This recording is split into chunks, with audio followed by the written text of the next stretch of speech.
Pana ma vie. Bon, lui au moins on sait d'où il vient. Que penses-tu du comportement du Barça dans le dossier Dembélé? On dirait un enfant qui boude. Oui, c'est tout à fait ça. Mais il faut mettre ça en parallèle avec Mbappé. Les clubs, ils signent des contrats et ils font la gueule après quand les joueurs les respectent. Voilà. Je veux dire, personne n'a obligé le Barça à proposer ce contrat de renouvellement de bail à Dembélé où il y avait en cas de clause activée 25 millions pour le club et 25 millions pour le joueur. Le joueur, il l'invente pas, ça. Je veux dire, c'est comme les primes de fidélité d'Mbappé, il les invente pas non plus. Donc, que les clubs se plaignent de trucs qu'ils ont eux-mêmes signés, ça m'assoit toujours un peu. Maintenant, voilà, j'ai échangé avec Ousmane sur Instagram. Il est déjà à Paris. Il attend que le Barça ait fini de bouder, mais c'est vrai qu'après Neymar, ça fait quand même 2 fois que le PSG met le Barça à l'amende. Bébert la misère. L'équipe de France de basket nous a montré de bonnes choses sur le plan tactique et physique durant leur dernier match de préparation. Ont-ils des chances de remporter la prochaine Coupe du Monde? Alors je ne sais pas du tout quelle équipe les États-Unis vont envoyer, parce qu'il est évident que si c'est une équipe d'universitaire, voilà, il y a une chance. Si c'est une équipe de NBA, c'est tout de suite beaucoup plus compliqué. Mais c'est vrai que l'équipe de France, elle a beaucoup de très bons joueurs, même si Wembayama, encore une fois, et pour des raisons que je comprends tout à fait, il vient d'arriver aux Spurs et il prépare avec assiduité sa première saison, ne sera pas là, mais c'est vrai que l'équipe de France de basket est une équipe de France de sport collectif, une de plus, qui peut nous permettre d'avoir des espoirs de titres et de médailles. Will Andy me dit, question simple, mais ça m'intéresse d'avoir ton avis, je suis là pour ça. Le LOSC sera-t-il dans le top 3 selon toi?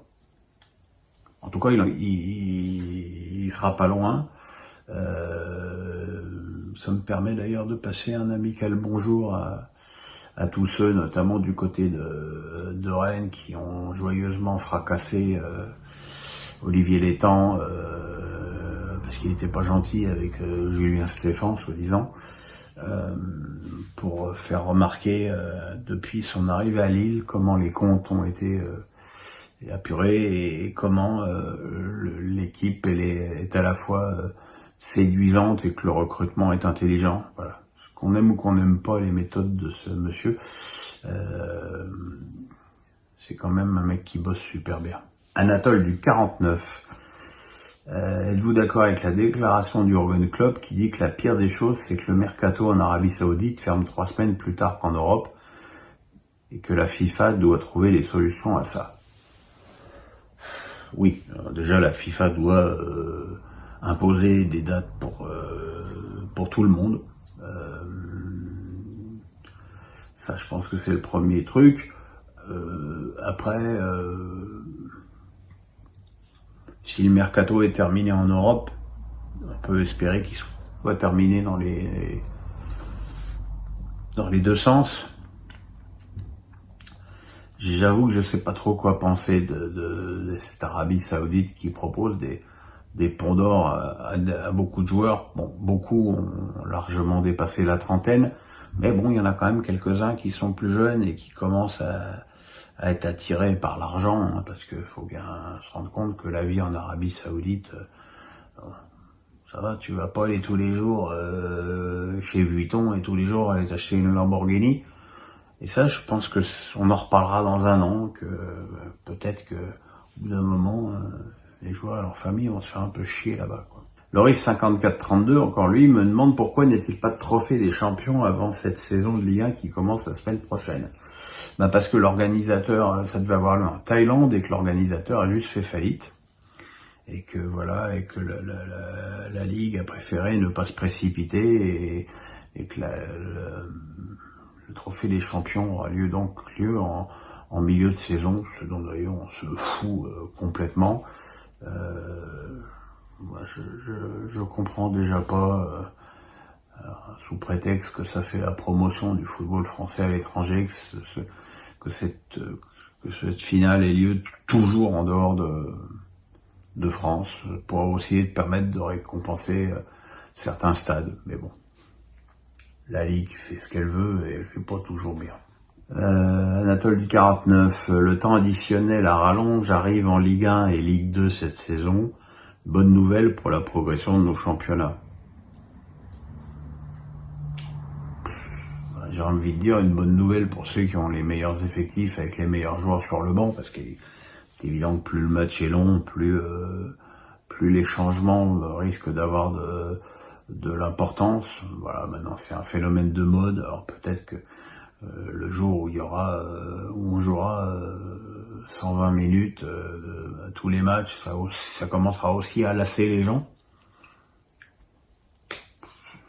Il faut voir. Mais il faut pas que ça tombe en n'importe quoi non plus, quoi. Don Matteo me dit, on lit qu'Enrique pourrait avoir envie de quitter le PSG. Si c'est vrai, serait-ce le début de la fin pour le PSG? Ça me permet de rebondir sur mon tweet assassin sur la presse française sur la presse française qui se contente de faire ses émissions et ses débats sur la presse espagnole qui, on le sait,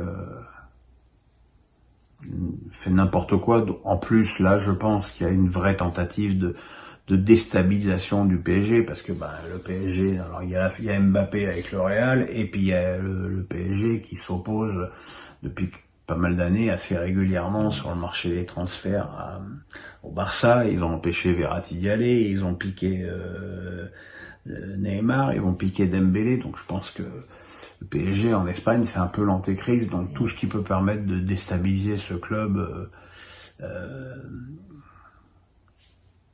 est bon à prendre, et je pense qu'il faudrait prendre ça avec plus de mépris et de recul, et pas faire comme pas mal d'émissions de foot qui, de toute façon, après, et ils sont de foot qui durent 4 heures tous les jours, je sais bien qu'il faut bien meubler aussi le bordel, mais bon, c'est un peu tristouille tout ça. Alex Nissa du 06 me dit, que penses-tu du mercato de Reims, que je trouve très intéressant, où hormis Balagoun, Reims a conservé ses meilleurs joueurs et enregistré des arrivées intéressantes.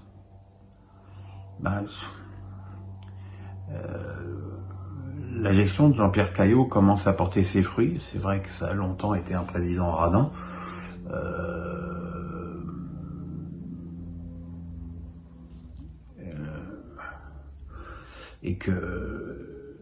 Mais qu'aujourd'hui, voilà, le club commence à avoir des moyens. Ils ont fait quelques jolies ventes. Ils recrutent très bien à l'étranger. Je pense pas que ce soit encore un club qui ait au niveau hexagonal une attractivité folle. Mais voilà, et puis je pense que la présence de Will Steele sur le banc doit aussi crédibiliser le projet. Alors, Alex Nissa du 06, encore, me dit, Buffon vient d'arrêter sa carrière, en plus de l'immense gardien qu'il a été et de sa grande régularité. Retiens-tu, comme moi,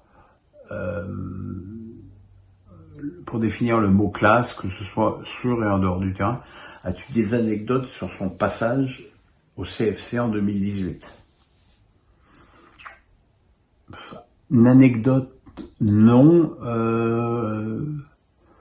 Le souvenir d'avoir fait une des plus belles émissions, oui. Il est arrivé avec une gentillesse et une courtoisie envers tout le monde absolument incroyable. Il était extrêmement à l'aise, extrêmement souriant. Et ce qu'il disait était intéressant. Et voilà, et c'était c'est un de mes meilleurs souvenirs au CFC. Il y en a d'autres, hein, mais celui-là était vraiment...